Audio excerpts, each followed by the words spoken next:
Hello viewers.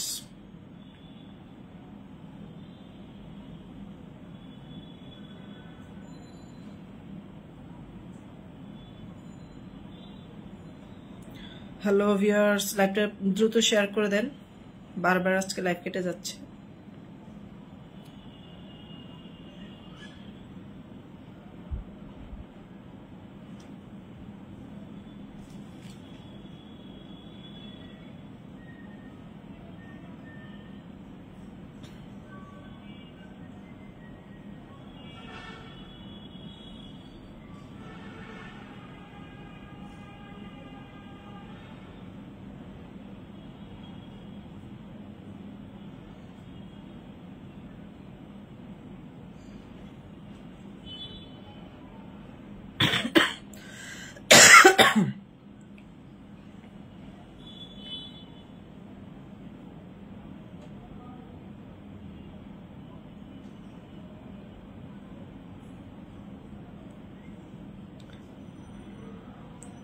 হ্যাঁ, যুক্ত হয়ে যান।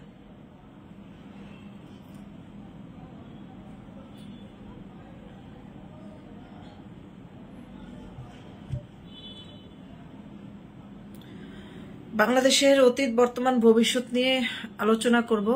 উৎপল দে চৌধুরীকে রিকোয়েস্ট করব যুক্ত হওয়ার জন্য, এবং আমাদের কলকাতার একজন লেখক গবেষক, ওনাকেও যুক্ত করার চেষ্টা করব। একদম স্পেসিফিক্যালি ইনফরমেশন নিয়ে, ইনফরমেশনাল ভিডিও হবে এটা। এটা একদম তথ্যভিত্তিক হবে। বাংলাদেশের অতীত মানে একদম শুরু থেকে বাংলাদেশটা যেভাবে ৭১-এর স্বাধীনতার পরে কিভাবে সৃষ্টি হয়েছিল, এবং যে শপথ গ্রহণ নিয়ে বর্তমানে আলোচনা হচ্ছে, যে ইউনূসের শপথ গ্রহণটা সেই সময়ের মতো হওয়া উচিত ছিল, এই জিনিসটা কতটুকু যৌক্তিক বা এটা সম্ভব ছিল কিনা, এবং বর্তমান এবং ভবিষ্যৎ।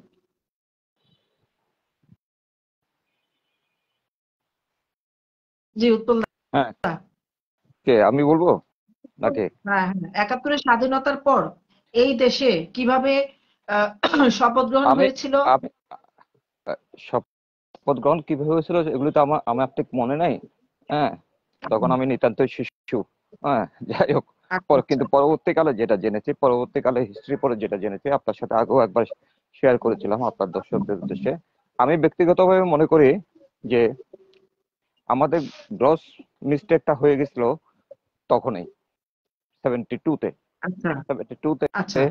যখন একটা একটা দেশের স্বাধীনতা যুদ্ধের পর একটা যে লিডিং রাজনৈতিক দল ক্ষমতা তার দখল করলো, তার প্রথম আচ্ছা ভুলটা হয়েছিল, এটা হচ্ছে আমার একান্ত ব্যক্তিগত অ্যানালাইসিস, আমি বলছি যে প্রথম ভুলটা হুম, হয়েছিল যে সে এককভাবে ক্ষমতাটা দখল করেছে। কিন্তু স্বাধীনতা আচ্ছা যুদ্ধে আরো অনেকগুলি রাজনৈতিক দল কিন্তু যুক্ত ছিল। এর মধ্যে আচ্ছা। কমিউনিস্ট পার্টি ছিল, ন্যাপ ছিল। হুম, তাদের কাউকে কিন্তু হুম, ক্ষমতা শেয়ার করেননি উনি। হুম, ওনার কিন্তু উচিত ছিল তখন একটা জাতীয় সরকার গঠন করা। সে জাতীয় সরকারটা গঠন করলে হতো কি, তখন যে হুম, পরবর্তীকালে ওনার এন্ট্রিতে যে জাসদ নামের একটা রাজনৈতিক দল সৃষ্টি হয়েছিল, এটা কিন্তু হইতো না।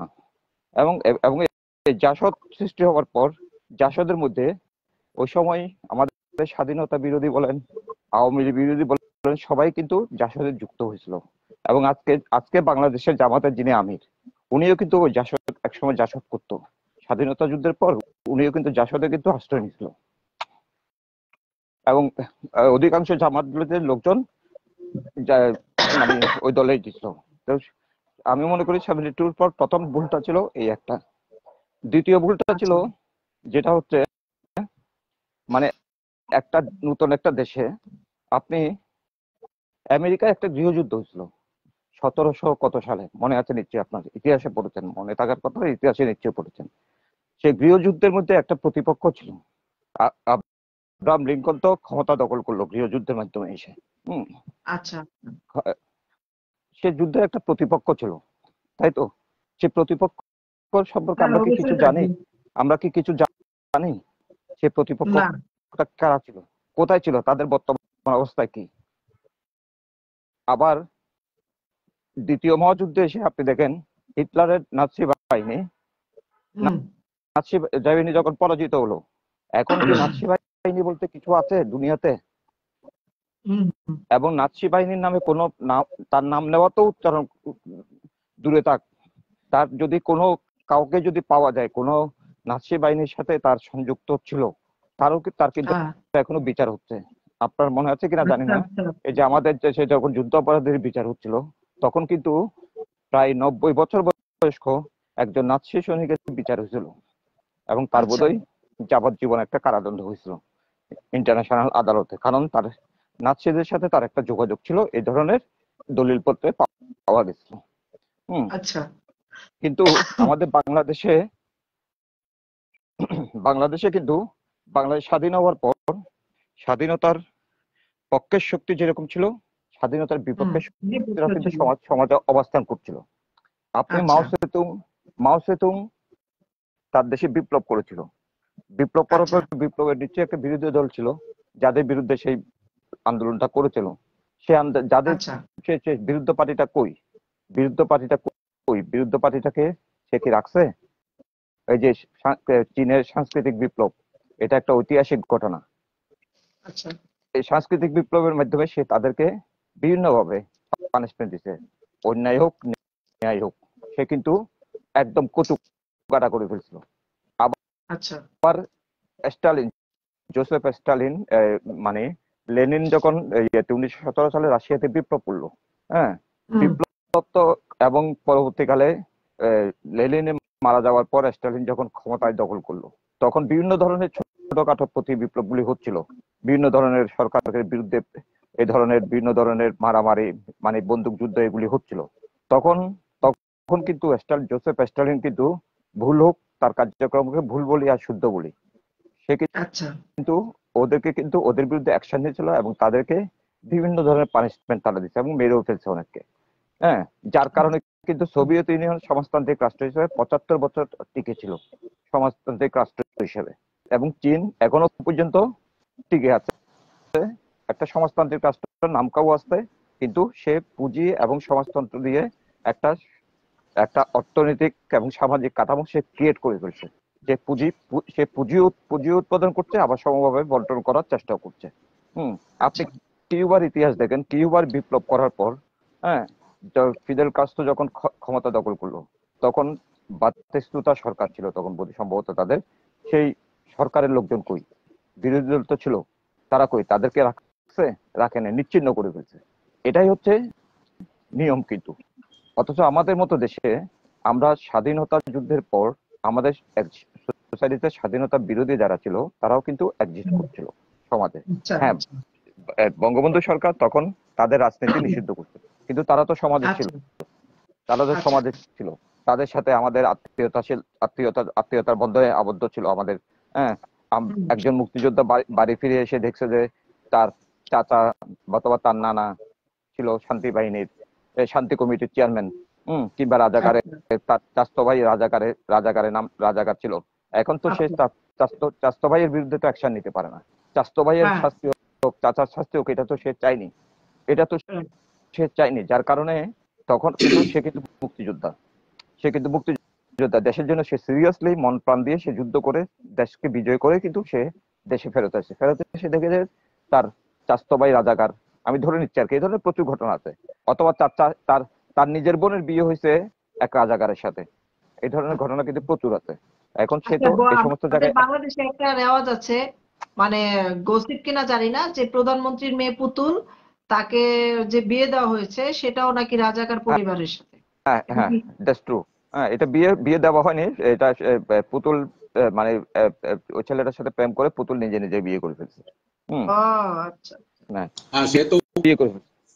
সে এরা তো আবার প্রেম করে কিভাবে এত সিকিউরিটির ভিতরে থেকে? না, যাই হোক, এখন মানে প্রেম তো আকাশ বাতাস দিয়ে করে ফেলতে পারে, সেটা ভিন্ন বিষয়। তারপর সবচেয়ে আমি বড় বলি, ব্যাপার, আপনি তারপর আমি আপনি বলি, যে বিষয়টি সামনে এনেছেন, এটা খুবই গুরুত্বপূর্ণ। এটা যে আজকের ডেটে দাঁড়িয়ে কোন সভ্য রাষ্ট্রে কোন সভ্য রাষ্ট্রে তার স্বাধীনতার মূল জায়গাটা, মানে যে কারণে স্বাধীন হয়েছে, দেশটা আমাদের, এর বিরোধিতা করে সরকারের বদলে ক্ষমতায় আসা, এটা হয় না।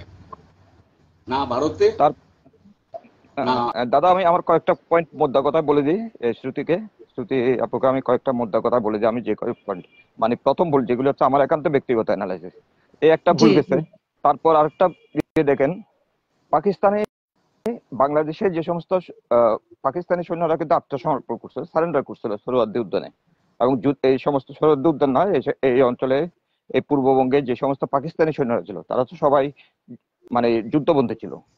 সেই যুদ্ধবন্দীদেরকে যাই হোক ভারতের সাথে চুক্তি করে পাকিস্তান যখন ফেরত নিয়ে গেল, আচ্ছা তাদেরকে সবাইকে কিন্তু আর্মি থেকে বের করে দেওয়া হয়েছিল, তাদের কাউকেও আচ্ছা কিন্তু আর্মিতে চাকরি দেওয়া হয়নি। অথচ আমাদের দেশে করলাম কি আমরা, আমাদের বাঙালি যে সমস্ত পাকিস্তানি আর্মি অফিসার ছিল, পাকিস্তানি আর্মিতে ছিল, তাদের আচ্ছা সবাইকে কিন্তু আমরা বাংলাদেশে এনে তাদেরকে চাকরি দিছি। আচ্ছা তারা কিন্তু বাংলাদেশের মুক্তিযুদ্ধের এগেইনস্টে ছিল, ও কিন্তু আচ্ছা যেহেতু তারা মানে আর্মি অফিসার ছিল, তাদেরকে বাংলাদেশে এনে আর্মিতে আবার ঢুকাইছে। এটা একটা বিশাল বড় মিস্টেক আমি মনে করি। আরেকটা ছিল প্রশাসনিক আপনি দেখেন, আমরা কিন্তু 71-এ, সে 72-তে যখন আওয়ামী লীগ সরকার ক্ষমতা নিল, তখন সে কিন্তু অ্যাডমিনিস্ট্রেটিভ লেভেলে, প্রশাসনিক স্তরে কিন্তু কোনো ধরনের পরিবর্তন সে করে নাই। সে কিন্তু পাকিস্তানের থেকে যতগুলি সেক্রেটারি পাইছিল, ডেপুটি সেক্রেটারি পাইছিল, সবাইকে নিয়েই কিন্তু সে তার প্রশাসনটা চালানো শুরু করছে। সবাইকে, তাদের কাউকে কিন্তু বাদ দেয়নি। তার উচিত ছিল কি, তাদেরকে সবাইকে দেওয়া, বাদ দিয়ে নতুন করে ওখানে লোক নেওয়া।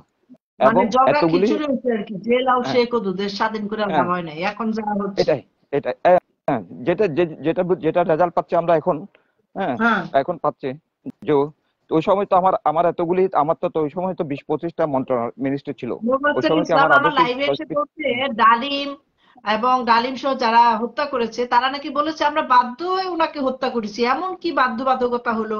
ওনার বিরুদ্ধে যে রূপকীয় গল্প সাজানো হয়েছে, উনি দুর্ভিক্ষ সৃষ্টি করেছেন, উনি অবহেলা করেছেন, ওনার সন্তানের এটা বিয়ে এটা হয় শেখ এটা কামাল মুফাজ্জলকে জিজ্ঞেস নাসিরের করেন, তাহলে তাহলে সোনার ঠিক আছে, মুকুট তাহলে দিয়ে। উনি বঙ্গবন্ধু খুব বলতেছে খারাপ। সবাই নাকি বাধ্য হয়ে করেছেন না না এবং ঠিক, সবাই কান্নাও করেছেন। না না ঠিক এটা কোন ঠিক ধরনের আছে, বাধ্যবাধকতা? ওকে আপনি জিজ্ঞেস করেন যে ঠিক আছে, বঙ্গবন্ধু খুব খারাপ মানুষ ছিল, বঙ্গবন্ধুকে বাধ্য হয়ে খুন করছো, মারছো, মেরে ফেলছো, কিন্তু বঙ্গবন্ধুর ওই যে 10 বছর বয়স্ক ছেলে শেখ রাসেল কি দোষ করছিল? বঙ্গবন্ধুর হুইল চেয়ার বাউন্ড ভাই শেখ নাসের কি দোষ করছিল? বঙ্গবন্ধুর স্ত্রী কি দোষ করছিল? বঙ্গবন্ধুর মানে ঘরের পুরো কাজের মেয়েটা, বংশই নির্বংশ করে দিছে। হ্যাঁ, কতটুকু ভয় ওদের ভিতরে বা ঘৃণা ওদের ভিতরে! বঙ্গবন্ধুর কাজের মেয়েটা কি দোষ করছিল? যে বাসায় যে কাজ করতো, যে মেয়েটা, যে ছেলেটা কাজ করতো, যে সিকিউরিটিটা ছিল, সিভিল সিকিউরিটি ছিল, গুলি তারা ছিল, তারা কি দোষ খরচ করেছে। করছিল? আর গুলি ওদের কিনতে তো টাকা লাগে নাই, সরকারি খরচ। হুম, হুম। তো তো এই সমস্ত আমি এই এটা মেজর এই একটা কয়টাকে, সিন্ডিকেট, টাকা পেয়ে টাকার বিনিময়ে খুন করছে।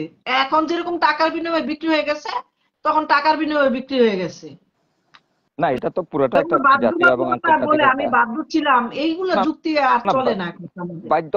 আমি এই মুহূর্তে গিয়ে মানে মানে শ্রুতি খানকে ইচ্ছা করলে গিয়ে শ্রুতি খানের বাসায় গিয়ে শ্রুতি খানকে গালিগালাজ করলাম, শ্রুতি খানের ফ্যামিলিকে গালিগালাজ করলাম। তারপরে আমি এসে বললাম যে শ্রুতি খান এটা করছে, খারাপ করছে আমার সাথে একটা, এই কারণে আমি বাধ্য হয়ে তাদের ফ্যামিলি সবাইকে গালিগালাজ করছি। এটা হ্যাঁ, কি কোনো লজিক হতে পারে? এটা কোন আমি ধরনের লজিক? শ্রুতি শ্রুতি খানকে গিয়ে আমি যা ইচ্ছা তাই বলতে পারি, গালিগালাজ করতে পারি, এটা প্রয়োজনে মারতেও এটা পারি। এটা এটা একটা লজিক, এটা একটা লজিক।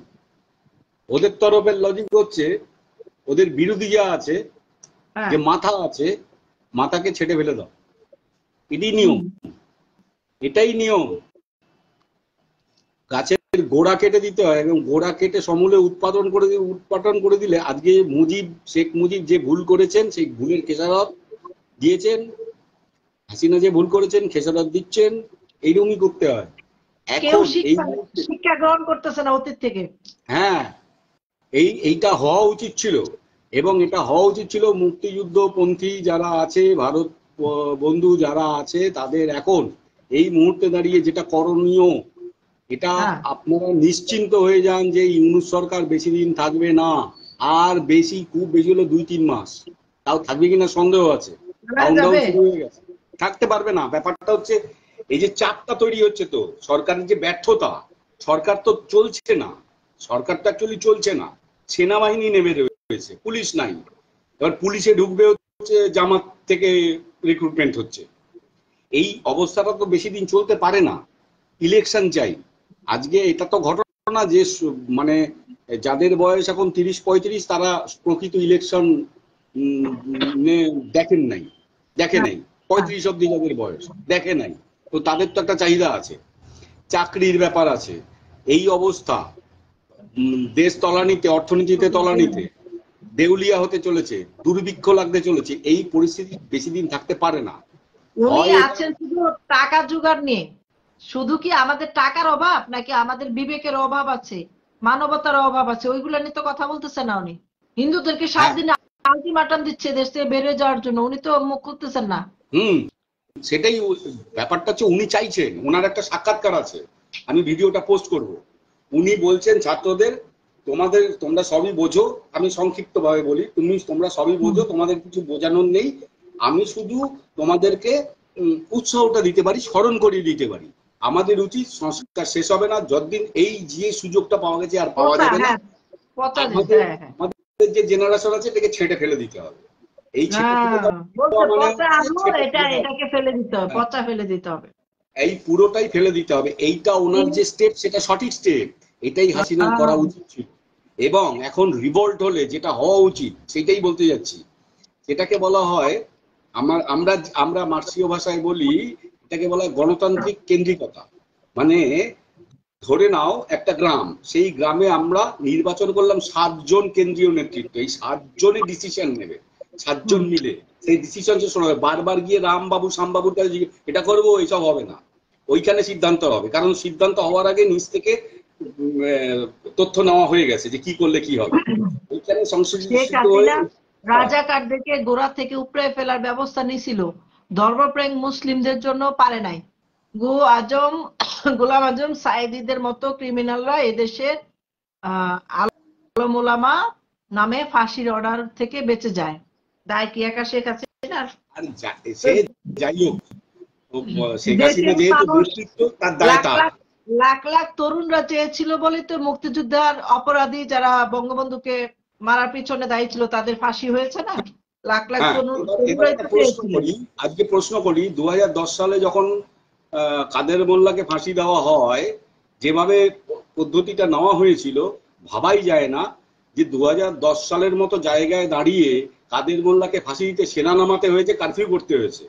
আমার তো মনে আছে সেই সময় সাইদি সাহেব যখন মারা গেল পিজি হাসপাতালে, বলতেছে ওনাকে মেরে ফেলছে। মানে ওরা কি চিরস্থায়ী পৃথিবীতে আসছে? ওরা মরবে না, কেউ অসুখ হবে না ওদের? সাধারণভাবে মরলেও যদি পুরা পিজি হাসপাতাল কেয়ামত বানায় ফেলছিল, শাহবাগ রণক্ষেত্র বানায় ফেলছিল, এরকম একটা মানে আন্দোলন সৃষ্টি করছিল। হ্যাঁ, দ্বিতীয় প্রশ্নটা হচ্ছে, কাদের মোল্লা ওই 80 বছর বয়স অব্দি বাঁচলো কি করে? মুক্তিযুদ্ধের বিরোধিতা করে তারপরে এই দীর্ঘকাল ধরে বাঁচলো কি করে? এইরকম এই যে এই জেনারেশনের, এই যে গেঞ্জি জেনারেশন যেটাকে আমরা বলি, গেঞ্জি জেনারেশন, তার যে বাপ মারা, তারা বাঁচলো কি করে? তার মানে তাদেরকে ক্ষমা করা হয়েছে। এই প্রশ্নটা আসলে তো জিয়া রহমান চলে আসে, ওখানে তো জিয়া রহমান চলে আসে। হ্যাঁ, এর উত্তর তো দিতে হবে, এর উত্তর দিতে হবে। সে কারণে এখন যেটুকুনি করণীয়, যেটা হয়ে গেছে হয়ে গেছে, সেখান থেকে অভিজ্ঞতা নিয়ে এখন যেটা করতে হবে, গণতান্ত্রিক কেন্দ্রিকতায় আরেকটা ফ্যাসিজম চালাতে হবে। এটা একটা ফ্যাসিজম বলা হয়, কিন্তু এটা ফ্যাসিজম নয়, কিন্তু ওইটা চালাতে হবে যে একদম রুট লেভেল পর্যন্ত পুরো স্বাধীনতা বিরোধী, বাংলাদেশ বিরোধী সব ভাটাও শেষ, যাতে এই জিনিসটা না হয়। সরকার পরিবর্তন হোক, আমাদের এখানে সরকার পরিবর্তন হয়, তার জন্য কেউ এরকম পালিয়ে যেতে হয় না, তাকে কেউ বলে না ভারত বিরোধী। একজন চেয়ারম্যানকে মেরে ফেলছে, সে খুব ভালো মানুষ, তার অনেক সুনাম আছে, তার কোনো শত্রু নাই, অথচ তাকে মেরে ফেলা হয়েছে গুলি করে অতর্কিত ভাবে। তার ইউনিয়ন অফিসে ঢুকে মেরে ফেলছে। এখন যদি বলে পালা যায় কেন, তাদেরকে যে মারবে না এটা কোনো গ্যারান্টি আছে? মারার জন্য তো খুঁজতেছে লোককে। সে তো একটা ভালোই লোক, তাকে ধরবেই, তাকে মারবেই, কারণ সে এই আওয়ামী লীগ সরকারের সময় সে মানে বাস্তবতা নিরিখে ছিল। ওরা যে টেন্ডেন্সিটা নিয়েছে, যে পথটা নিয়েছে, সেটা ওদের সঠিক পথ, এটাই পথ। যে যারা আওয়ামী লীগ পন্থী আছে, যারা মুক্তিযুদ্ধ পন্থী আছে, তাদেরকে শেষ করে দাও, যাতে আর নতুন কেউ না আসে, ওদের পথ। তাহলে মুক্তিযোদ্ধাদের উপরে আঘাত আসতেছে কেন? হ্যাঁ, এটা ওদের ভয়। তো আজকের ডেটে দাঁড়িয়েও যদি সত্যি সত্যি ফেয়ার ইলেকশন হয়, ফেয়ার ইলেকশন যেটাকে বলা হয়, তাহলে ওই জামাত ফামাত মিলে সবাই মিলে বোধহয় 3% ভোটও পাবে না, বিএনপি কিছু পেতে পারে, এখনো আওয়ামী লীগ জিতবে, কম হলেও জিতবে ফেয়ার ইলেকশন। পজিশন এই জায়গায় আছে। আজকে কিন্তু যমুনার সামনে একজনকে মেরে ফেলা হয়েছে, যমুনা বাসভবন যেখানে ইউনূস সাহেব থাকেন, মানে চাকরির দাবি নিয়ে যাওয়ার পর ওরা কিন্তু অস্ত্র নিয়ে যায়নি, ওরা কিন্তু বিক্ষোভ করে নাই, ওরা জাস্ট দাবি জানাইতে গেছে। ওদেরকে ধর্মঘট করে, যেটা কি যে আমরণ অনশন ধর্মঘট, সেটা করতে গেছে। এটা কিন্তু এরা আগেও করেছে, কিন্তু তখন কিন্তু তাদেরকে এভাবে মেরে ফেলা হয়নি, টিয়ার শেল দেওয়া হয় নাই, গুলি করা হয় নাই। আজকে একজন মারা গেছে নিশ্চিত ভাবে এবং আহত হয়েছে শতাধিকের উপরে। মৃত একজন, হ্যাঁ, একজন মৃত। আর গাজীপুরে শ্রমিকদেরকে রণক্ষেত্রের মতো গুলি করে হত্যা করা হয়েছে, অনেক অগণিত। এটার খবর ক্লিয়ার এখনো মানে পাবলিক হয় নাই সেভাবে, হবে। তার মানে কাউন্টার হচ্ছে সংখ্যা অনেক গার্মেন্টস কর্মীদের উপরে। এটাই কিছুক্ষণ আগে বলছিলাম না, আধ ঘন্টা আগে, যে ইউনূসের কাউন্টডাউন শুরু হয়ে গেছে, একদম গ্যারান্টি। এটাই কাউন্টডাউন, এই যে চরিত্রটা বেরিয়ে আসছে, এটাই হচ্ছে ইস্যু। এইবার যারা তখন সেই সময় বলেছিল যে কে বলেছে রাজাকার, রাজাকার রাজাকার, আমরা সবাই রাজাকার, কে বলেছে রাজাকার, স্বৈরাচার। এটা তো সঠিকই ছিল, ওদের মনের পবিত্র বাসনা। তো শেখ হাসিনা খালি দোষ করতে বললো। শেখ হাসিনা তো প্রশ্ন ছিল জাতির কাছে, প্রশ্ন করেছিল, আর প্রশ্ন করার পরে তারা অ্যান্সার দিয়েছে, একদম হুবহু মিলে গেছে না পরীক্ষার কোশ্চেন্স।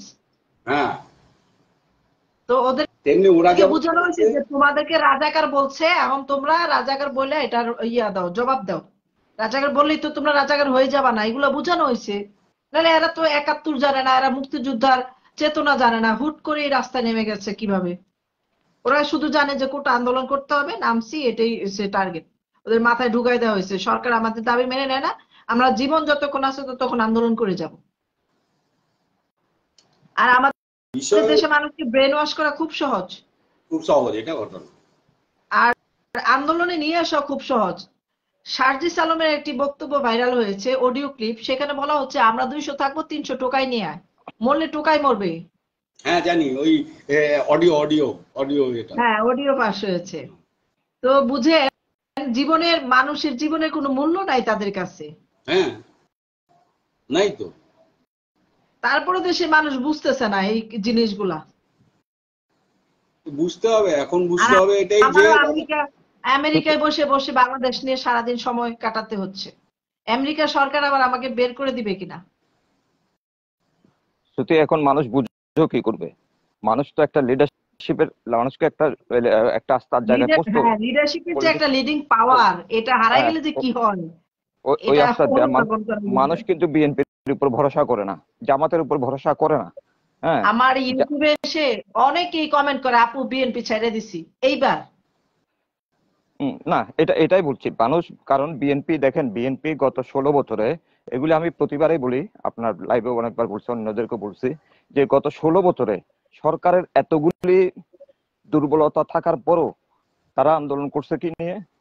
তারেক জিয়ার মুক্তি চাই, খালেদা জিয়ার মুক্তি চাই। দুর্নীতি নিয়ে কখনো আন্দোলন করে নাই, আমরা শুনি নাই। কখনো আন্দোলন করে নাই, আন্দোলন করে নাই। এটা করবে না, এটা পারবে না হচ্ছে they don't know how to create a movement, how to organise a movement. হ্যাঁ, কিভাবে একটা মুভমেন্টকে অর্গানাইজ করতে হয় এটা জানে হচ্ছে আওয়ামী লীগ। আওয়ামী লীগ হচ্ছে সত্যিকারের বিরোধী দল। হ্যাঁ, যেটা তারা 96-এ মানে অসহযোগ যেটা ডাকছিল, আপনি দেখছিলেন কিনা জানি না, আপনি তখন হয়তো অনেক ছোট ছিলেন।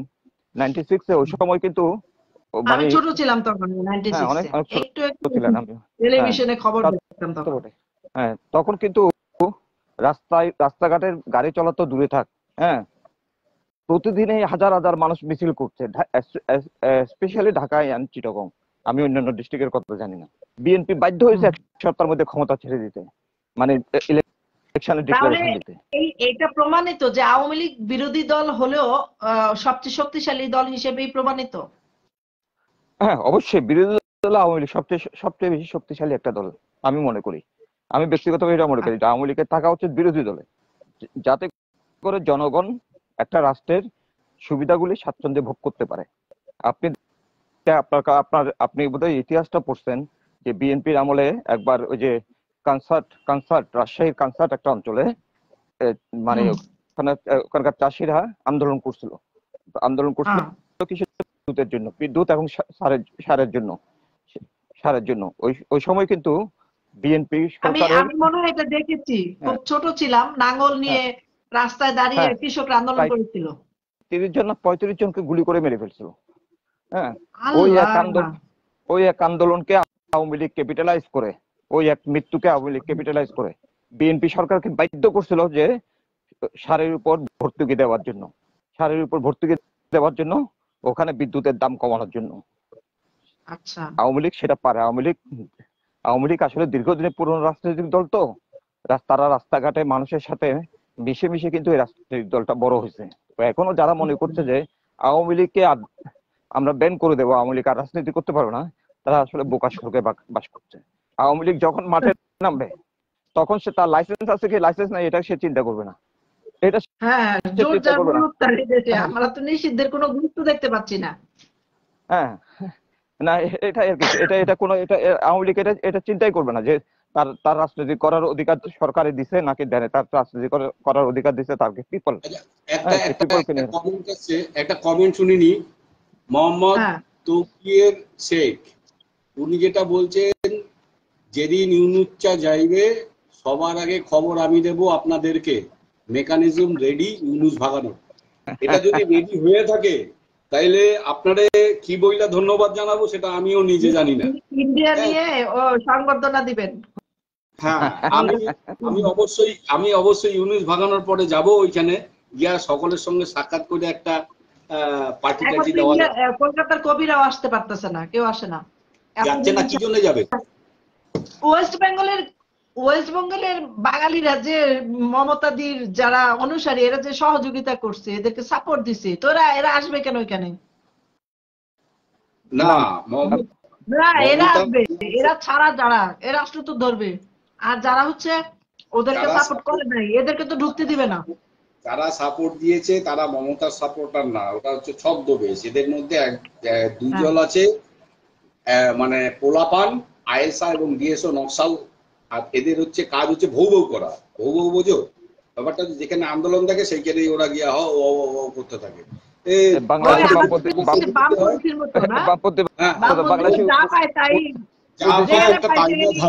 বাংলাদেশের উদিতের মতো আর কি, যেখানে দেখে 10 জন লোক জড়ো হয় ওখানে গিয়ে হারমোনিয়াম বাজায় গান শুরু করে দেয়, মানে কাইন্ড অফ উদিচির মতো। ওরা যা দেখে সেখানে নেমে ঢোল বাজায়, ওখানে গিয়ে ঢোল বাজায় হারমোনিয়াম বাজায় গান শুরু করে দেবে। হ্যাঁ, ওদের কোনো ব্রেন নাই, ওদের ব্রেন হচ্ছে আলোচনা থাকতে চায়। উদিচি আছে একটা, অথচ তাদের উদিচি সম্পর্কে কিছু বলেন তো দাদা, এটা মানে কিভাবে সৃষ্টি হলো? উদিচি তো বাংলাদেশের রাজনৈতিক ইতিহাসে, কালচারাল ইতিহাসে একটা বিশাল একটা নাম। হ্যাঁ, এটা কমিউনিস্ট পার্টি, বিশেষত এটা কমিউনিস্ট পার্টি যখন পাকিস্তান আমলে নিষিদ্ধ হয়ে যায়, হ্যাঁ,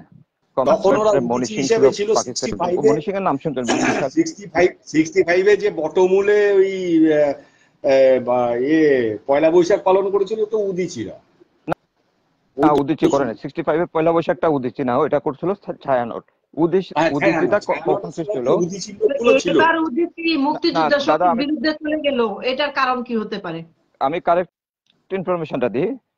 কমিউনিস্ট পার্টি যখন ব্যান করে দিল পাকিস্তান গভর্নমেন্ট, হ্যাঁ, যখন কমিউনিস্ট পার্টির নেতারা পালাই গেল বিভিন্ন জায়গা থেকে, তখন তারা এই কালচারাল ফ্রন্টটা পিপলের সাথে, তখন কিন্তু আওয়ামী লীগ থেকেও বড় জনপ্রিয় দল ছিল কিন্তু বাংলাদেশের কমিউনিস্ট পার্টি, তখন পূর্ব পাকিস্তান কমিউনিস্ট পার্টি এই অঞ্চলে। এটাকে তাদেরকে পিপলের কাছাকাছি যাওয়ার জন্য তারা কিন্তু ওই সময় এই কালচারাল ফ্রন্টটা খুলে, সেটা হচ্ছে উদিচি শিল্পী গোষ্ঠী। এটা হচ্ছে তার ইতিহাস। এবং ডেফিনেটলি ছায়ানটের সাথে পয়লা বৈশাখ পালনের একটা বিশাল একটা ভূমিকা তারা রাখছে। তারা এরশাদ বিরোধী আন্দোলনও ভালো একটা ভূমিকা ছিল তাদের। হ্যাঁ, কিন্তু তারা এখনো হয়ে গেছে, যেহেতু কমিউনিস্টের কোনো ধরনের পলিটিক্যাল আদর্শ এখানে কেউ ধারণ করে না, তারা জনগণ থেকে সম্পূর্ণরূপে বিচ্ছিন্ন হয়ে গেছে। হ্যাঁ, এই কারণে তারা যখন যেখানে জমায়েত দেখে, সরকার বিরোধী জমায়েত দেখে, সেখানে হ্যাঁ, গিয়ে তারা কিন্তু গান করা জায়গায় শুরু যে করে। সরকারই আসুক তারা এটাই করবে। হ্যাঁ, এটা হচ্ছে উদিচি সেই পাকিস্তানের বিরুদ্ধে স্বাধীনতা আন্দোলনের যে ভূমিকা, কিংবা ইভেন আমরা সাথে বিরোধী আন্দোলনের যে ভূমিকাটা দেখি, সেই ভূমিকাটা কিন্তু এখন নাই। তো আমরা এটাই। দাদা আলোচনা লাস্ট প্রান্তে চলে আসছি যে আমাদের এই ভবিষ্যৎ বাংলাদেশ কি, মানে কি করলে সঠিক পথে আগাতে পারবে এবং স্বাধীনতার পক্ষে, মানে ৭১-এর স্বাধীনতা বিশ্বাস করে, বাঙালি আনা বিশ্বাস করে, আমরা সকলে তাদেরকেই চাইবো যারা বাংলাদেশকে ধারণ করে। তো তাদের মধ্যে তো আওয়ামী লীগ ছাড়া আর কোনো দল দেখি না। যদি জাতীয় পার্টি হয়, অনেকে বলছে যে জাতীয় পার্টি আসতে পারে। তো জাতীয় পার্টি এবং আওয়ামী লীগ এই দুইটা নিয়ে আপনার ভবিষ্যৎ, ওদের এই দুইটা রাজনীতি, দুটি বড় শক্তিশালী দলের ভবিষ্যৎ আপনি কিভাবে দেখছেন? একমাত্র যে বিষয়গুলো সামনে আসছে এখন, আমাকে বললে হ্যাঁ বলেন, আপনি বলেন দাদা, আপনি অবশ্যই বলেন। সেটা হচ্ছে এই যে আমি লিখেও দিয়েছিলাম, এবং একজন অ্যাক্টিভ আওয়ামী লীগ কর্মী আমার ফেসবুক প্রোফাইলে রয়েছে, উনি খুব ইয়ে করে, এটা তুমিও জানো শ্রুতি, তুষার, দোলোয়ার তুষার। ওর একটা জায়গায় আমি কমেন্ট করে ডিটেইলি লিখে দিয়েছিলাম এবং সেটা এনে আমি পোস্টও করেছিলাম। সেটা হচ্ছে যে প্রথম কথা হচ্ছে এই মুহূর্তে দাঁড়িয়ে গ্রাম লেভেলে, গ্রাম স্তরে একটা জিনিস জেনে রাখবে যে এখনো আওয়ামী লীগের মধ্যে কিছু হিজবুত হ্যান ত্যান এরা আছে। এইটাকে চিহ্নিত করতে হবে, করে এই যারা বারবার ইনবক্সে আমাকে যে কি করব দাদা, কিছু সাহায্য, কিছু একটা বুদ্ধি পরামর্শ, আমি কি বুদ্ধি পরামর্শ দেবো? আমি বুদ্ধি পরামর্শ যদি দিই সেই সব কি গ্রহণ করা হবে? যদি হয় তো তাহলে তো করতে হবে। সেটা হচ্ছে গ্রাম স্তর থেকে, মানে প্রতিটি গ্রাম শহরে এবং গ্রাসরুট লেভেলে আলাদা করে কমিটি তৈরি করে চিহ্নিত করে দিতে হবে যে এরা হচ্ছে আওয়ামী লীগের, বাইরে কেউ নাই, পরিষ্কার। এটা হলো এক। ২ নম্বর, সেইখান থেকে মানে এই যে কমিটিগুলো এবার একটার পর একটা কমিটি, যেমন গ্রাম স্তর থেকে উপজেলা, থানা, মানে উপজেলা স্তর, তারপরে জেলা স্তর, এইভাবে কোঅর্ডিনেশনে যেতে হবে। এই কোঅর্ডিনেশনে গেলে পরেই অরিজিনাল স্ট্রেংথটা বোঝা যাবে। আওয়ামী লীগ তো স্ট্রেংথটা বোঝা যাচ্ছে না। এবং এই ক্ষেত্রে সাহায্য নিতে হবে সাধারণ মানুষ যারা দলে থাকে না কিন্তু রাজনীতিকে সমর্থন করে, এদেরকে চিহ্নিত করতে হবে। ব্যাপারটা হচ্ছে বাড়ি টু বাড়ি, এই বাড়ি টু বাড়ি চিহ্নিত একমাত্র গ্রাউন্ড লেভেলে করা যায়, উপর লেভেল থেকে করা যায় না। গ্রাউন্ড লেভেল থেকে চিহ্নিত করলেই বোঝা যাবে কার শক্তি কতটা। এই পারসেপশন যতক্ষণ না পর্যন্ত আসবে আমার শক্তি কতটা আছে এখনো জীবিত, এটাকে কোথা থেকে, তখনই তুমি বলতে পারবে যে আমি এটাকে এইভাবে মোটিভেট করব, এই পথ দিয়ে করব, ওই পথ দিয়ে করব। আমি শক্তিই জানি না কোথায় আছে। অর্ধেক লোক পালিয়ে, অনেক লোক ভেজাল ঢুকে আছে। আজকে সেই ভেজাল গুলো বেরোচ্ছে কে? জামাতিয়া হিসাবে, সিভিল হিসাবে। তো এরকম জামাতিয়া যে নেই, হিজবুত যে নেই, হেফাজতে যে নেই, তার কোনো গ্যারান্টি আছে? এই দ্বিতীয় জায়গায় আসতে হবে যে ওপরে যত নেতা জানি, এটা জানে না এমন তো লোক নেই। ভারতের লোক জানে যখন, ওখানকার লোকও জানে কারা কারা টাকা খেয়েছে নেতা। বাদ, যে কাওয়া কাদেরই হোক আর যেই হোক, বাদ, পরিষ্কার বাদ, তাদের সঙ্গে কোনো সম্পর্ক নেই। ৩ নম্বর হচ্ছে পুরনো যারা বসে গেছে আওয়ামী লীগ, এদেরকে তুলে নিয়ে আসা, এইভাবে দলটাকে রিঅর্গানাইজ করতে হবে। এটার জন্য মানে ম্যাক্সিমাম ১ থেকে ২ মাস, ১ থেকে ২ মাস খাটলে পরে এই জায়গাটা দাঁড়ালে পরে ইউনুস পালানোর জায়গা খুঁজে পাবে না, পরিষ্কার। তো এখন যে ৭ দিনের আলটিমেটাম দিল বাংলাদেশ থেকে হিন্দুদের বের হয়ে যাওয়ার জন্য, ওরা কোথায় যাবে? এর সমাধান কি হতে পারে? ওর বাসায় গিয়ে বলবো, আমি তো যাচ্ছি, ওর বাসার অ্যাড্রেসটা দেন। একদম ঠিক কথা বলছেন, যে তার পরিচয়টাই পাচ্ছি না, কেউ দিতে পারছেন না। তার বাসায় গিয়ে উঠতাম, ফ্রিতে খাওয়া দাওয়া করতাম। কে বলছে এই যে আলটিমেটাম দিছে? কে? ওরা কেউ চিনি না আমরা। ও যাই হোক, ও অনেক বড় একটা সমাবেশের মধ্যে বলছে, এটা একা একা বলে নাই। ও আচ্ছা, শুনছি। ওই একটা মোল্লা টাইপের একজন। হ্যাঁ হ্যাঁ মোল্লাটাই, হ্যাঁ মোল্লা তো বটেই। তার বাসার অ্যাড্রেসটা কেউ জানলে দিয়ে না, আমার পরিবারের লোক সংখ্যা কিন্তু আছে 20-25 জন আছে, একই একই এখনো জয়েন্ট ফ্যামিলি, সবাই গিয়ে লাইন ধরে গিয়ে তার বাসায় উঠবো, যাই হোক, কোনো সমস্যা নেই। হ্যাঁ হ্যাঁ এই যে, কত বড় ডিসপ্লে পিছনে।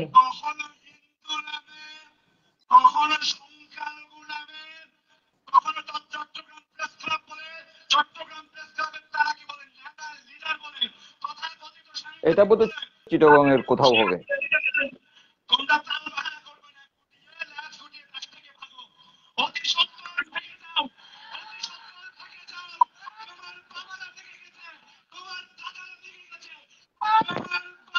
তোমার বাবারা বেগে গেছেন।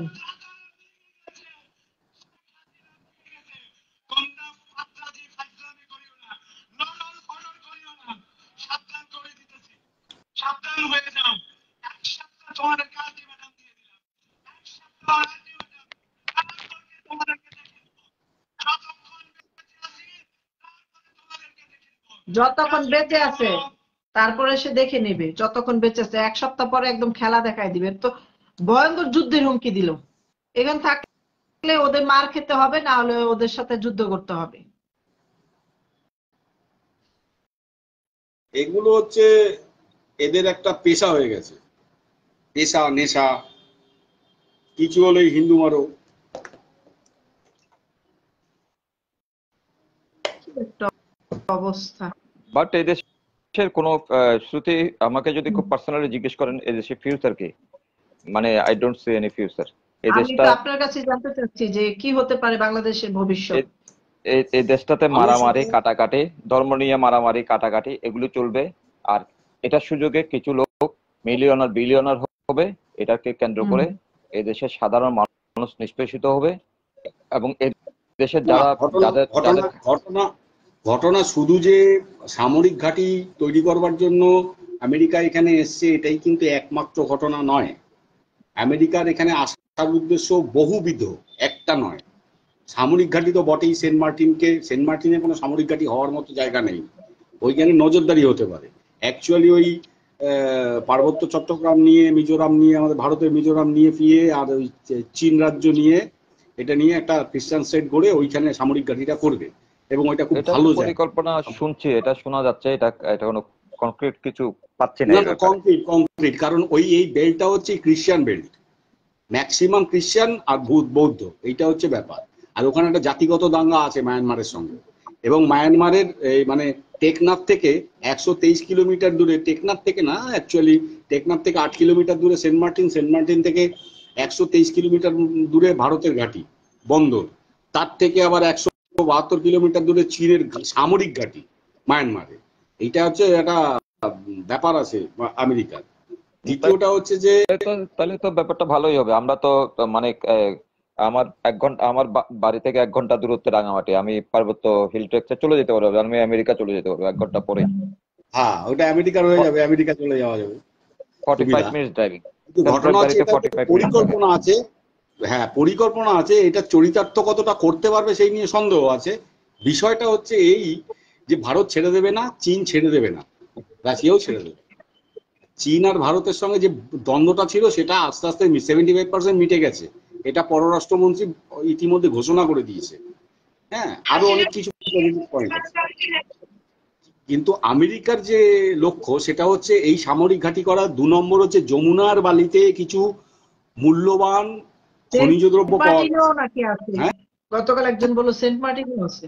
সেন্ট না না মার্টিনেও না আছে। না না না, এটা আছে, এটা কক্সবাজার বালিতেও কিছু খনিজ উপাদান আছে, কক্সবাজারের বিচের না না, বালিতে। কিন্তু যমুনা এটা কক্সবাজারে এটা এটা উত্তোলন করতে গিয়ে যে এটার কোয়ান্টিটি এবং উত্তোলন করতে গিয়ে যে পরিমাণ কষ্ট হবে, এটা কিন্তু কস্ট এফেক্টিভ কোনো প্রজেক্ট হবে না। যার কারণে এগুলো নিয়ে কোনো দেশেই, আমাদের দেশের সরকার তো মাথায় ঘামাচ্ছে না কোনো মানে খনিজ সম্পদ আহরণ করে এই ধরনের কোনো দেশও এখন এখন আহ, পর্যন্ত আহ, ফাইনালি মাঠে হচ্ছে না। নামে নাই, সবে রিসার্চ ওয়ার্কটা হয়েছে।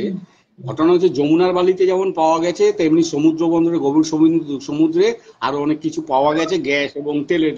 এবার সেটা না কতটা এটা কষ্ট এটা করতে তো তারা আছে, তো মানে এটা তো আছে ভাবায়নি। না। হুম, সমুদ্র তলদেশে তো সম্পদের খনি, এগুলি তো হ্যাঁ, বের করতে হবে, বের করলে তো বিশাল এটা গেল ব্যাপার। 2 নম্বর।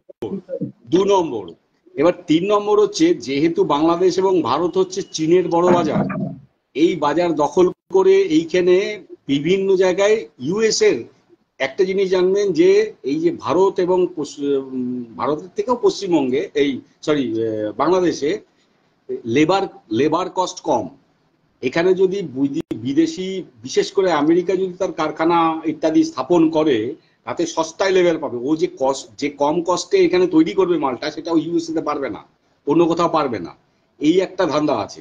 না দাদা, এরকম মাল্টিপল। না দাদা দাদা আপনার এই লাস্ট 3 নম্বর পয়েন্টের সাথে আমি একমত হতে পারছি না। এই কারণে ধরুন যে আমেরিকা এখানে এখানে যদি ফ্যাক্টরি করে, হ্যাঁ, যেমন রিসেন্টলি আপনার ইন্ডিয়াতে অ্যাপেল মোবাইল অ্যাপেল ফোনের ফ্যাক্টরি উদ্বোধন করা হয়েছে, যেটা টাটা এবং ইন্ডিয়ার আরো দুইটা কোম্পানি মিলে জয়েন্ট ভেঞ্চারে করছে।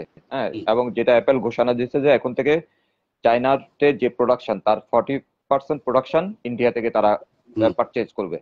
হ্যাঁ, পারচেজ করবে। অর্থাৎ ইন্ডিয়া দীর্ঘদিনের একটা পরিকল্পনা করে যে পরিমাণ টেকনিক্যাল পার্সন ডেভেলপ করছে, বাংলাদেশে কিন্তু তার লেস দেন 1%ও টেকনিক্যাল কোনো লোক নাই। আমি বাংলাদেশে এই যে ব্যাপারে বলছি না, না না না আপনি মোবাইলে চলে যাচ্ছেন। না, আমি বিষয়টা মোবাইলে নয়। মোবাইল একটা এক্সাম্পল দিলাম আমি আপনাকে। আমি এক্সাম্পল দিতে, আমেরিকা এখানে ফ্যাক্টরি করলে কিসের ফ্যাক্টরি করবে? বলছি, এসে কি বলে দিচ্ছি আপনার ওখানে ভারতের যে আমি একটা আবৃত্তির আমার অ্যালবাম বেরিয়েছিল আজকে থেকে, এটা 2017 সালে 18 সালে 2018 সালে, ঠিক আছে। সেই অ্যালবাম যিনি প্রডিউস করেছিলেন তিনি একজন মারোয়ারি। তার এখানে কলকাতায় চেইন স্টোর আছে গার্মেন্টসের।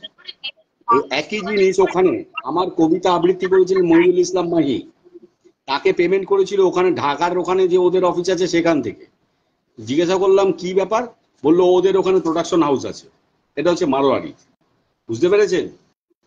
মারোয়ারি প্রোডাকশন হাউস গার্মেন্টস ওখানে, ওখান থেকে ওর চেইন স্টোরে ওখানে যেমন বিক্রি হয় এখানেও আসে। এখানে কোনো ম্যানুফ্যাকচারিং ইউনিট নাই, ওর কোনো ম্যানুফ্যাকচারিং ইউনিট নাই। না, এই যে এই মারোয়ারি বাংলাদেশের গার্মেন্টস অনেক বেশি চলে এসছে, পালিয়ে এসছে, বন্ধ করে দিয়ে পালিয়ে এসছে।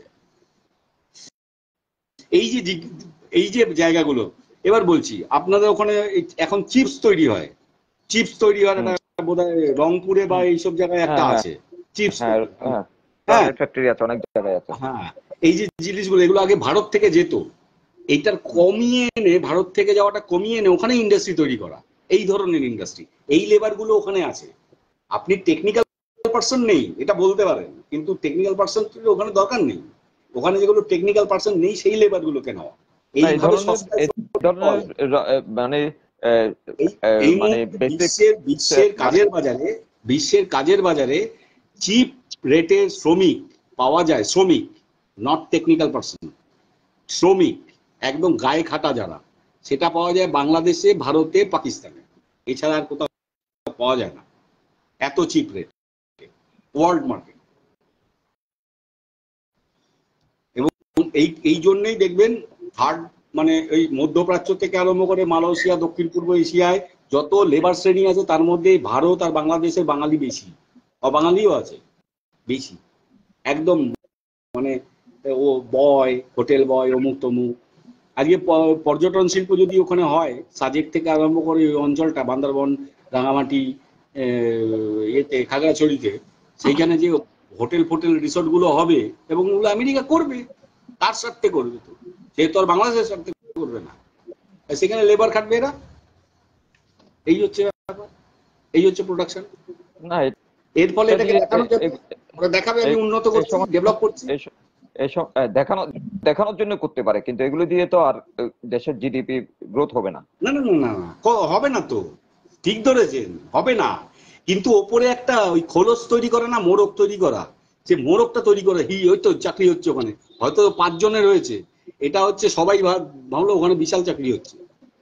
হুজুকে নাচতে বাংলাদেশ বেশি সময় নেয় না, হুজুকে নাচতে সময় নেয় না। এই তামিল আর বাংলাদেশের সঙ্গে এটা খুব মিল আছে, হুজুকে আর বাঙালি মানে হুজুকে।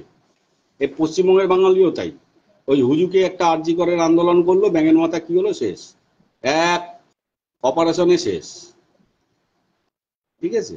ঘটনা হচ্ছে যে এখন যদি আওয়ামী লীগকে ফিরে আসে, তাহলে হাসিনার প্রধানমন্ত্রী হওয়া উচিত হবে না, তিনি বরঞ্চ নিরাপত্তা উপদেষ্টা ওরকম একটা পদ নিয়ে থাকুক এবং ওনার নেক্সট জেনারেশনকে লিডারশিপ দিয়ে দিন, তাকে পরামর্শ দেন। ওনার জেনারেশনে কোনো লিড করার মতো কেউ নাই।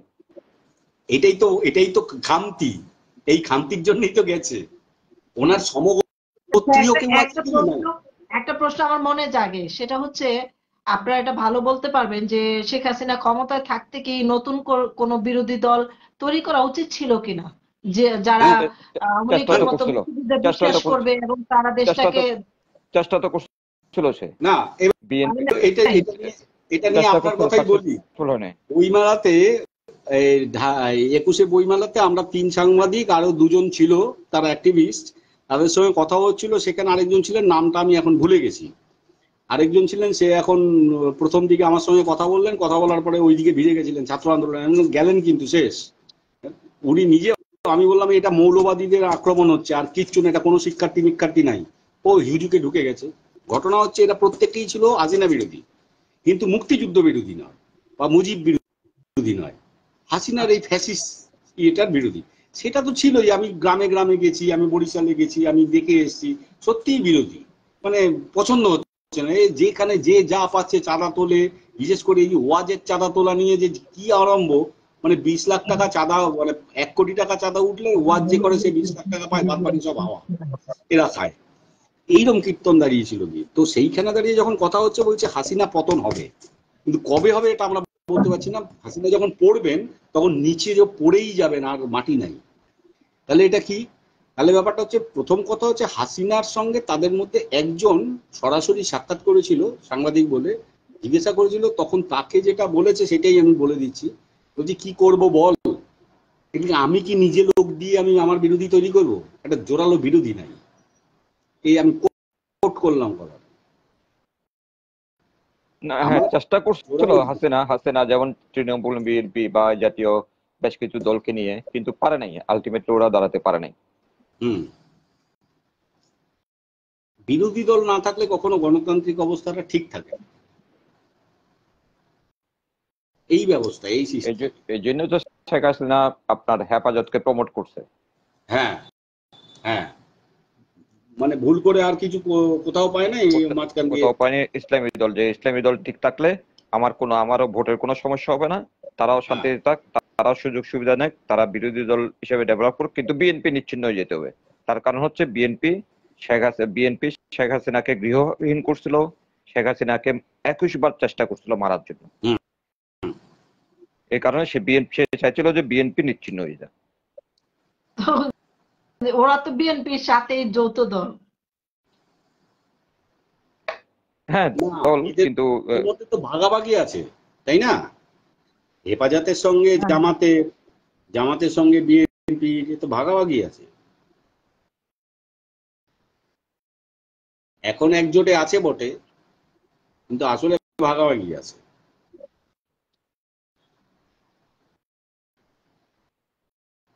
না, এটা আর কি শ্রুতি, তাহলে আজকে বের হয়ে যাই লাইভ থেকে। হ্যাঁ, তবে এটাই আমি বলছি, আমি এদেশের আপাতত আগামী 20 বছর কোনো ফিউচার দেখছি না। কিন্তু মানে একটা ডেমোক্রেটিক একটা সোসাইটি আশাহত হব না কেন দাদা? আপনি বলেন, যে দেশে এখনো পর্যন্ত একটা ন্যাশনাল শিক্ষা কারিকুলাম ডেভেলপ করতে পারে নাই, এবং এবার শিক্ষা কারিকুলামের জন্য গাইডলাইন দিচ্ছে হচ্ছে, মানে জেনারেল শিক্ষার জন্য গাইডলাইন দিচ্ছে হচ্ছে আমাদের দেশের আলেমরা, মাদ্রাসায় কোরআনে অভিজ্ঞ যারা, হ্যাঁ, যে আহমদুল্লাহ হুজুরের মতো লোকরা। অথচ যে দেশের ডক্টর জাফর ইকবাল বলেন বা ডক্টর সিরাজুল ইসলাম চৌধুরীর মতো লোকজন মাদ্রাসা শিক্ষা নিয়ে কোনোদিন কোনো কথা বলে না, কথা বলার অধিকার নাই তাদের। তো এখানে আমি কি প্রত্যাশা করতে পারি?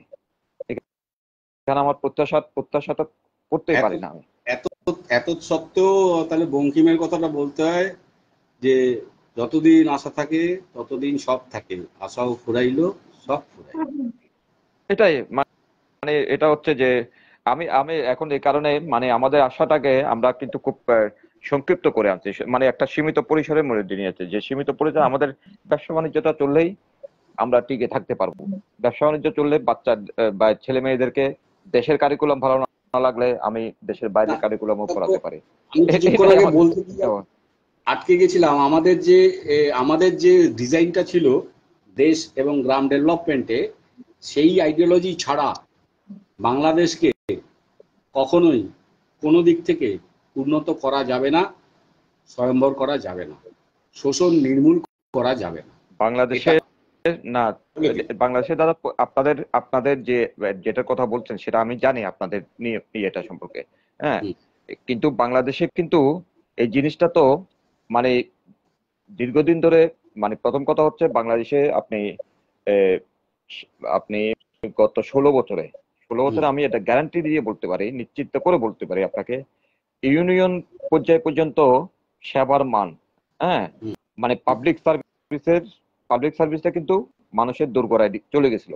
হেলথ বলেন, কমিউনিটি ক্লিনিক বলেন, তারপর ইন্টারনেট ফ্যাসিলিটি সহ গ্রামের লোকজন যাতে ইন্টারনেটের সাথে যুক্ত হতে পারে, এই সমস্ত ফ্যাসিলিটিস গুলি কিন্তু সরকার নিয়ে গেছিল। এখন সরকার কোনো জায়গায় সরকারি লোকজনের দ্বারা, মানে যেহেতু ওই সমস্ত লোকজনগুলি যাদেরকে বসাইছে ওখানে সরকারি চাকরিজীবী, তারা চাইনি সাকসেসফুল হতে, তারা নিজেরাও কাজ করে নাই, তারা পিপলকে ওই সেবাটা দেয় নাই, আবার সেবাটা দিতে গিয়ে দুর্নীতি করছে। হ্যাঁ, এটা করছে না, কিন্তু হাসিনা সরকারের এই সমস্ত উদ্যোগগুলো কিন্তু ভীষণ ধরনের প্রশংসনীয় ছিল। দ্বিতীয়ত আপনি যেটা বলছিলেন যে আপনাদের দেশের মতো আপনাদের দেশে প্রত্যেকটা পার্টির একটা সিস্টেম আছে, সেটা তৃণমূল হোক, সেটা বিজেপি হোক, সেটা কমিউনিস্ট পার্টিগুলি হোক, পার্টি মেম্বারশিপের একটা কার্ড দেন আপনারা, তাই না? আমি কিন্তু সেটা জানি প্রত্যেকটা পার্টির। হ্যাঁ, এবং আপনারা বাম জোট, আপনাদের বাম দল যখন ক্ষমতা থেকে চলে গেল, হ্যাঁ, তো তখন মানে কিভাবে বাম দলের কার্ডগুলি নিয়ে তৃণমূলের কার্ড লোকজনকে দিয়েছে সেটারও সাক্ষী, প্রত্যক্ষদর্শী আমি। হ্যাঁ, সেটার প্রত্যক্ষদর্শী আমি। হ্যাঁ, তো আমাদের দেশে পার্টি মেম্বারশিপ সিস্টেম বলতে কিছু নাই।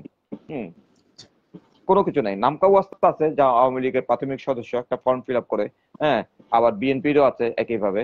যেটা অর্গানাইজড যদি থেকে থাকে সেটা হচ্ছে জামাত ইসলামের আছে একমাত্র। জামাত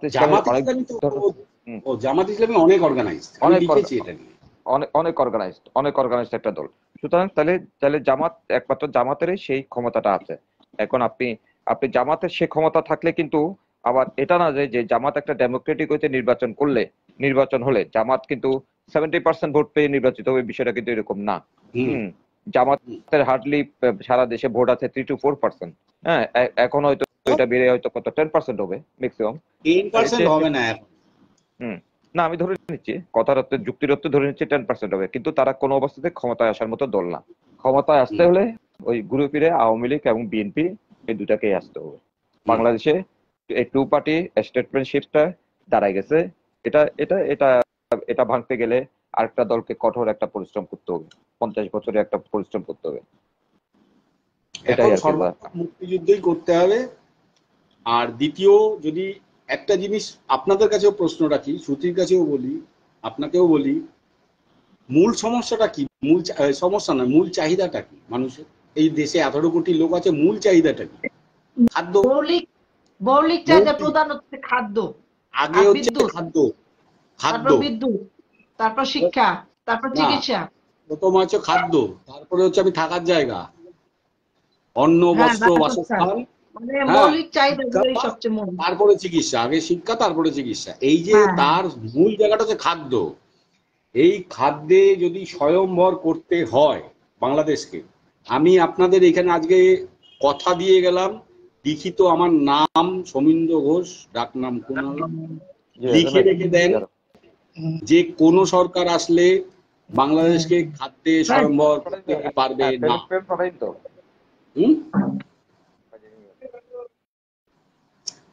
খাদ্যে স্বয়ম্বর করবার মতো যে পরিকল্পনা, সেটা আমরা বিভিন্ন জায়গায় গ্রহণ করে লাগু করেছি, আবার এইবার পশ্চিমবঙ্গে ধরা হচ্ছে খাদ্যে স্বয়ম্বর। এটা সরকারের টেবিলে স্তর দিয়ে করছি না, সরকার হচ্ছে একটা ছাতার মতো রয়েছে। হ্যাঁ, সরকারটা আমি তলা দিয়ে গ্রাউন্ড লেভেলে শুরু করছি।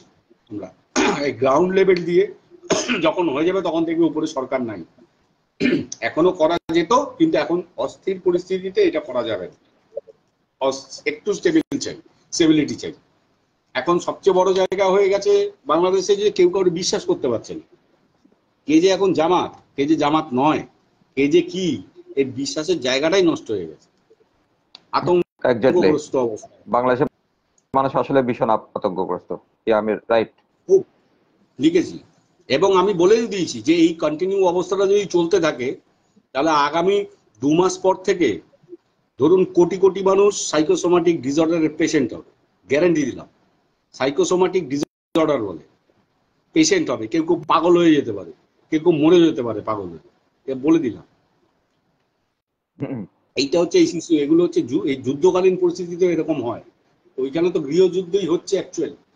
সংস্কার তকমাটা সংস্কার দিয়েছে, হচ্ছে গৃহযুদ্ধ, কিন্তু কুফলে ভুগবে হচ্ছে কোটি কোটি মানুষ যারা একদম lower middle class, lower class, এরা। আর দুর্ভিক্ষ হলে তো কোনো কথাই নেই, শেষ। দুর্ভিক্ষ তো হবেই, লাখ লাখ মানুষের কাজ হারাইছে, তো তারা খাবে কি? টাকা না থাকলে তো ভিক্ষাও পাবে না, ভিক্ষাও দিবে না এখন মানুষ।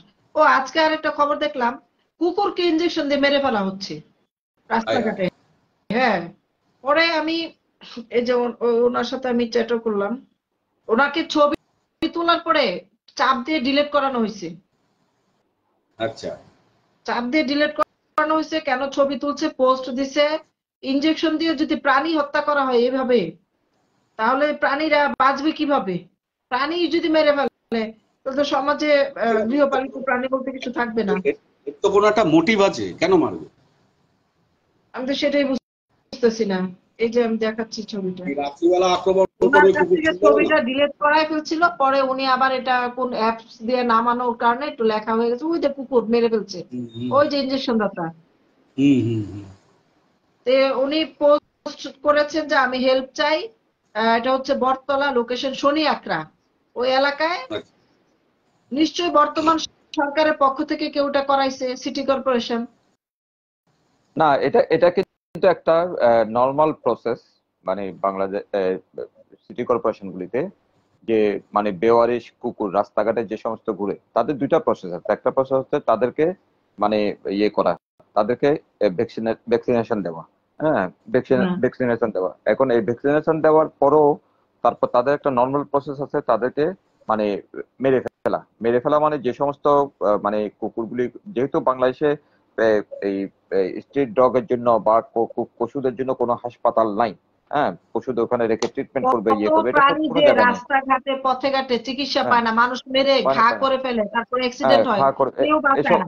এই সমস্তগুলিকে সিটি কর্পোরেশন একটা প্রপার প্রসেসে গিয়ে এটা একটা পারমিশন নিতে হয়। তাদের পারমিশন নিয়ে কিন্তু তারা কিন্তু মেরে ফেলে। হ্যাঁ, এটা কিন্তু করে, এটা আমার জানা মতে আর কি। তবে তাদের প্রথম কথা হচ্ছে তাদেরকে ভ্যাকসিনেট করা। আমাদের এই কত সরকার গেল আসলো, প্রাণীদের জন্য কিচ্ছু করলো না, মনটা অনেক কষ্ট লাগে ভাই। প্রাণীদের জন্য উচিত ছিল যে কোনো প্রাণী, দেশটা স্বাধীন হলো শুধু বারবার স্বাধীন হয়, মানুষ খালি একা ভোগ করতে চায়, এই জন্য স্বাধীনতা ভোগ করতে পারে না। কারণ প্রাণীদের প্রকৃতির স্বাধীনতা নাই, প্রকৃতিকে সেবা নাই। প্রকৃতির বাইরে গিয়ে মানুষ কি বাঁচতে পারবে? এই যে অসহায় প্রাণীগুলা যারা আমাদের প্রকৃতির অংশ, পরিবেশের অংশ, সমাজের অংশ, তাদের চিকিৎসা দেওয়ার জন্য কোন একটা হেল্পলাইন নাই। সরকারি ইনজেকশন গুলোর দাম অনেক বেশি, মানে বেসরকারি ইনজেকশন, সরকারি কোন ইনজেকশনের চিকিৎসা নাই, শুধু ডাক্তার দেখবে, ওটারও একটা টিকেটের টাকা দিতে হয়, ওষুধের অনেক দাম, মানুষ কিনতে পারে না। আমি কিছু বিড়াল রেস্কিউ করেছি, এখন আরো যেগুলো দেখি মায়া লাগে, আমি মনে করেন ধরে নিয়ে শারীরিক বা ফিজিক্যালি হেল্প করলাম, কিন্তু বাকি যে আর্থিক খরচ, এটা কি করবে? সবার তো এত সামর্থ্য নাই, এত 8,000, 10,000, 20,000 টাকার উপরে বিল আসে। তো এই জিনিসটা তো সরকারদের উচিত যে প্রাণীরা যাবে কোথায়, আমরা যদি ওদের জন্য কোনো সুযোগ সুবিধা নেই। কোনো ঢাকা শহরে ময়লা পচাগুলা খায় কুকুর, প্রাণীদের থেকে আমাদের যে রোগ হয় এটা তো এই কারণেই হয়। ওদের খাবারের ব্যবস্থা নাই কোথাও, পানি পর্যন্ত আমরা কিনে খাই, তো প্রাণীরা পানি পাবে কোথায়? কোথাও পানি নাই।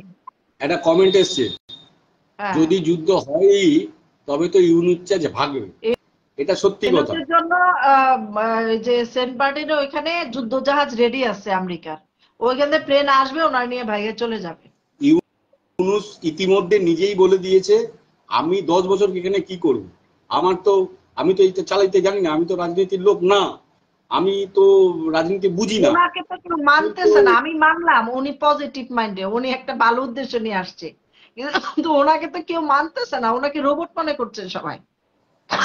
উনি তো ওনার তো উচিত ছিল দেশের মানুষের প্রতি স্ট্রং একটা বার্তা দেওয়া, যে আজ থেকে রাস্তাঘাটে কোনো ধরনের কোনো মেয়েকে ইপটিজিং করা যাবে না, কোনো সংখ্যালঘুর কোনো উপর বিবৃতি নাই হামলা ওনার। করা যাবে না, কোনো ধরনের কোনো স্ট্রং একটা কোনো মেসেজ সমাজে দেয় নাই।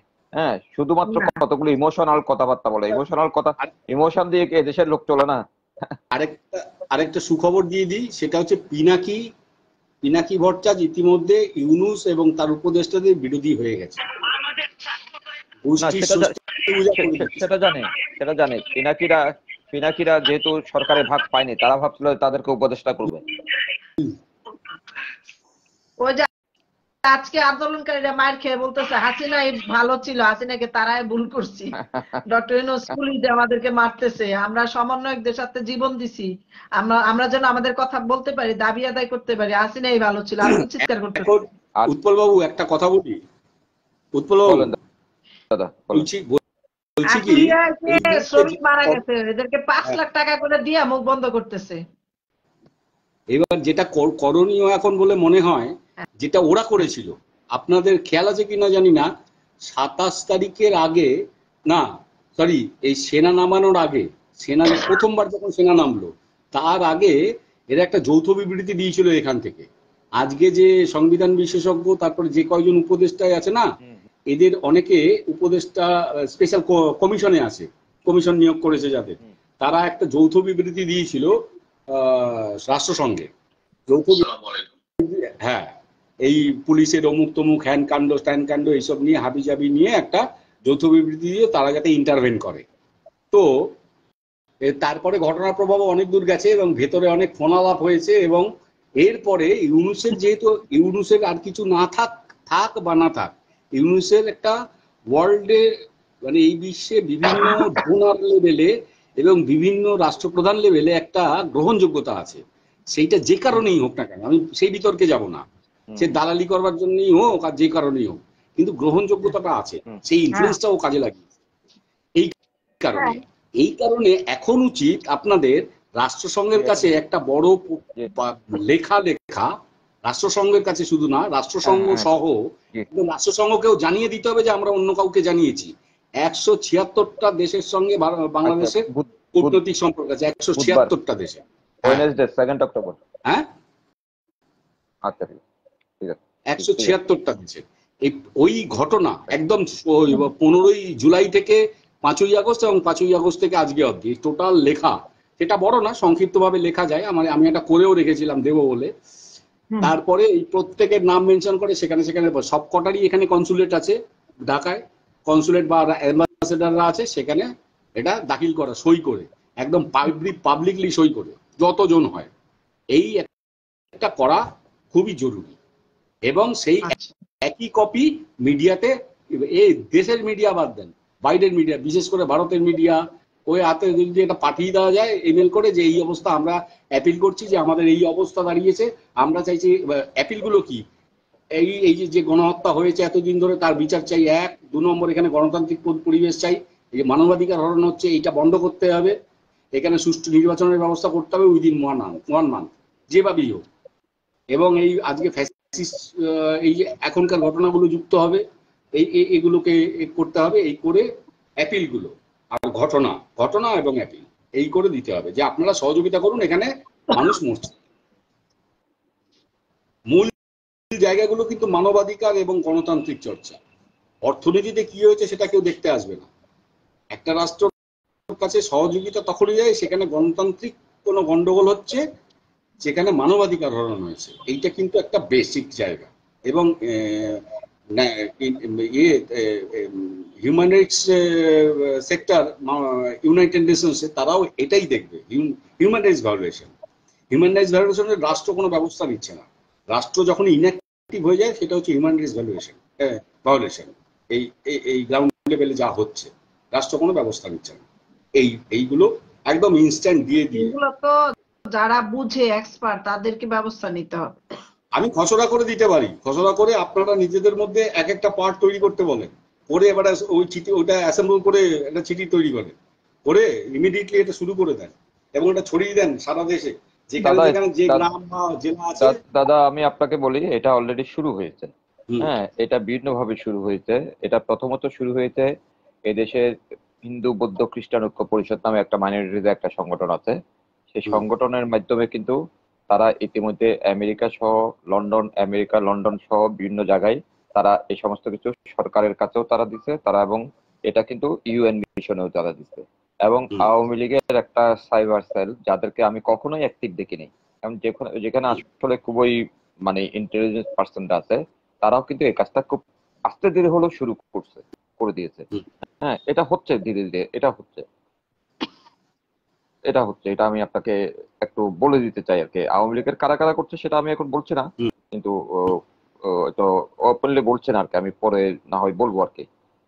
এটা এটা হচ্ছে না তা না, এটা আস্তে আস্তে হচ্ছে। এইটা হলে পরে ইন্টারভেন করতে পারবে, মানে বিভিন্ন দেশ ইন্টারভেন, এমনকি ভারতও ইন্টারভেন করতে পারবে, চীন করতে পারবে। আমেরিকায় গিয়ে লাভ নেই, আমি চোরের কাছে যাবো, চোর যে আমার বাড়ি দখল করেছে তার কাছে যাচ্ছি বিচার চাইতে, লাভ নেই। আর আমেরিকার ফেভারে যুক্তরাজ্য আছে, ওই নিয়ে চিন্তা নেই, যেতে হবে উল্টো লবিতে। জাতিসংঘ একটা বোগাস জাতিসংঘ ভোগাস হয়ে গেছে, ওখানে কোনো লাভ নাই। যারা আমাদের সাথে কূটনৈতিক সম্পর্ক পূর্ব থেকে ভালো ছিল তাদের কাছে জানাইতে হবে, একটা বৈশ্বিক চাপ সৃষ্টি করতে হবে। যেমন বলে দিচ্ছি, ভারত চীন রাশিয়া এই তিনটে দিলে পরে তারাই পরামর্শ দেবে আর কারে কারে দেওয়া যায়। ইউএসএ লন্ডন এইসব দিয়ে, জার্মান দিয়ে লাভ নেই। জার্মানের ওই সেনা নামানোর আগে যে জার্মানের অ্যাম্বাসেডার এসে হাসিনার সঙ্গে দেখা করে কথা বলে গেল, অ্যাসিওর করে গেল আমরা আছি, ব্যাঙের মাথা আছে।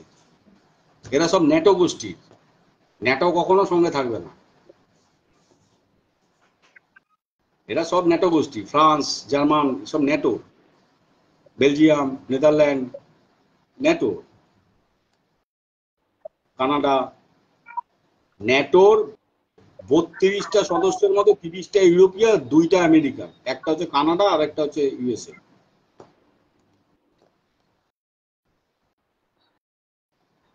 তো শ্রুতি আপু, হ্যাঁ, এখন যেতে হচ্ছে। Thank you very much. Okay okay okay, আপনাকে অনেক ধন্যবাদ। অনেক গুরুত্বপূর্ণ আলোচনা কিন্তু হয়েছে, জি, এবং এই আলোচনা টাকা দিয়েও কোথাও কিনতে পারবে না, এবং বই খুঁজেও এই ইতিহাস পাবে না। যে একদম খুব গুরুত্বপূর্ণ আলোচনা হয়েছে এই লাইভটাতে, খুবই গুরুত্বপূর্ণ অসংখ্য ধন্যবাদ। গুলা তুলে তুলে আমরা ইনফরমেটিভ আলোচনা করেছি। এখন যারা আমাদের ভিডিওটা দেখছেন বা দেখবেন, তাদের উচিত এই মেসেজ গুলা পৌঁছে দেওয়ার জন্য প্রচুর শেয়ার করা, প্রচুর গ্রুপে শেয়ার করা, এবং তাদের বিভিন্ন জায়গায় শেয়ার করা, যেখানে মানুষ এই জিনিসগুলা শোনার পরে তাদের বিবেক জাগ্রত হবে এবং কিছু সুবুদ্ধি জাগ্রত হবে। আমাদের যেটা দায়িত্ব, আমরা মূল্যবান সময় দিয়ে অনেক কষ্ট করে, এই যে এক জায়গায় বসে বসে অনেকে বলে এত লম্বা করেছেন কেন ভিডিও, কষ্টটা কিন্তু আমাদের হচ্ছে। আমরা যারা বসে আলোচনাটা করছি, আমাদের সবচেয়ে বেশি কষ্ট হচ্ছে।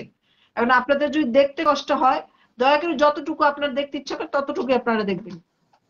বড় বলে ভিডিওটা বাদ দিয়ে চলে যাবেন না, দেখবেন যতটুকু পারেন। আর দয়া করে সবাই শেয়ার করে দিবেন, গ্রুপে বলি এখন শেয়ার করে দিবেন।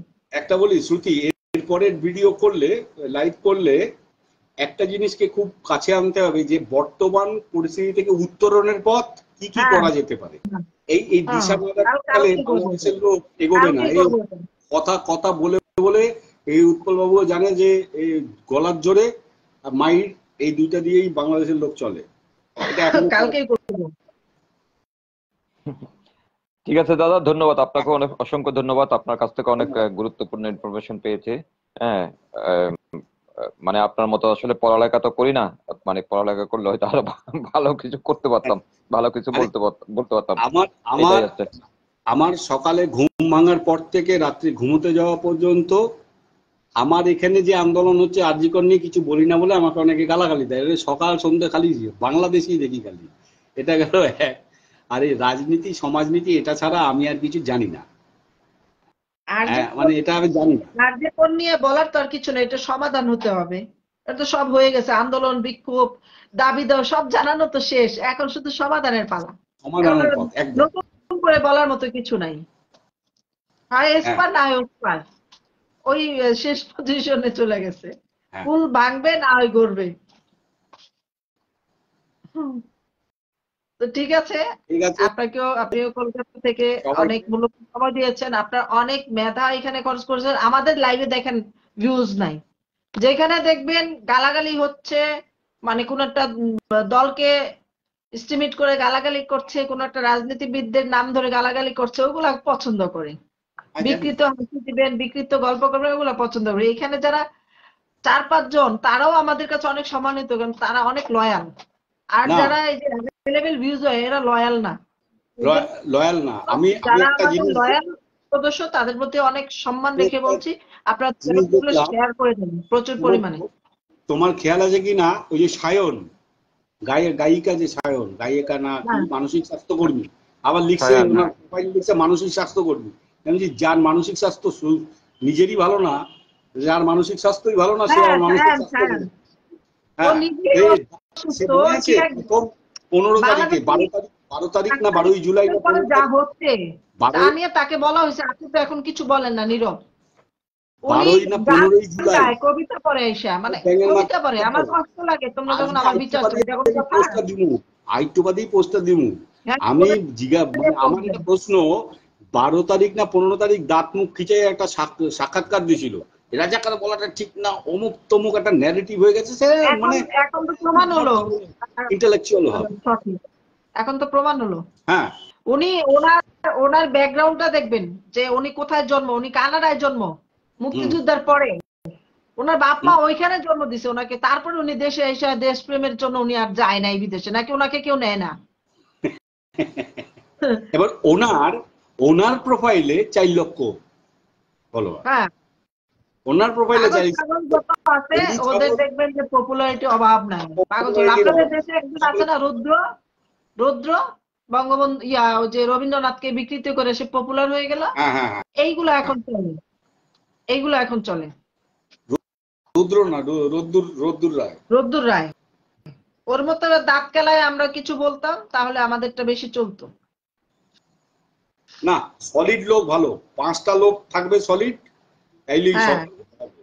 আমার মানে উলু খাগড়া 1000 লোকের দরকার নেই, এখান থেকে সেটাই। বানিয়ে দেওয়া যাবে। আমি বানিয়ে দিতে পারবো, অসংখ্য ট্রেনিং দিয়ে দিয়েছি।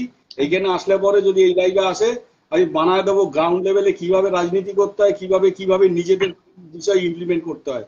আমার এই মুহূর্তে দাঁড়ায় আমি যে ইসলামের সমালোচনা করি, আমার গায়ে টোকা দেওয়ার ক্ষমতা নেই এই অঞ্চলে। আমার পাশেই হচ্ছে ইসলামের বস্তি, করতে হবে সেভাবে। আমার টিকেও থাকতে হবে, আমার সমালোচনাও করতে হবে, আমার কথা বলতে হবে, আমার বলাটা মুক্ত ওই করতে পারবো না। প্রত্যেকের বলার অধিকার আছে, বলতে দিতে হবে। তুমি সেটা গুরুত্ব দাও, বাদ দিয়ে দাও, যুক্তি দিয়ে দাও, যাই হোক, তাহলে বলতে দিতে হবে। হ্যাঁ হ্যাঁ তেমনি আমাকেও বলতে দিতে হবে। হ্যাঁ, অবশ্যই। বাক স্বাধীনতাই নাকি প্রধান কারণ ছিল এবারের আন্দোলনে, তাহলে বাক স্বাধীনতা সবার আগে আমরা কেন ভোগ করতে পারবো না? কারণ তাদের তো ওগুলো ছদ্মবেশ। ঠিক আছে, যাই এবার স্নান করতে, ঘাম ঠিক চাম আছে, বেড়েছে। Bye bye. Bye bye.